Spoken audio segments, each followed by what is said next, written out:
On November 29, 1970, a father and his two daughters were hiking in a remote valley called Isdal. The valley had a reputation for accidents and suicides, earning the nickname Death Valley.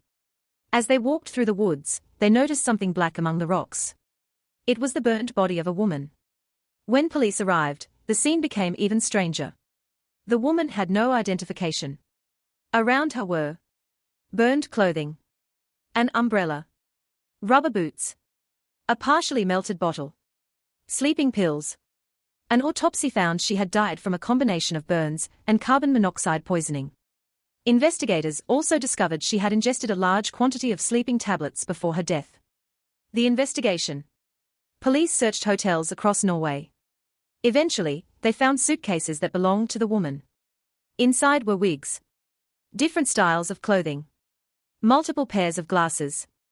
Most strangely, every label had been carefully cut out.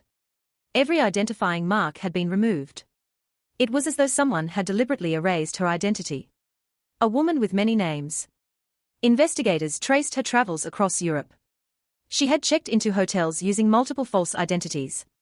Witnesses described her changing wigs and clothing to alter her appearance. She often paid in cash.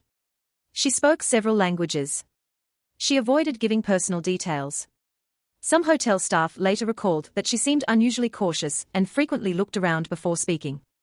Spy or something else? Because of her movements, false names, and unexplained travels near sensitive military locations, some investigators speculated that she might have been involved in espionage during the Cold War.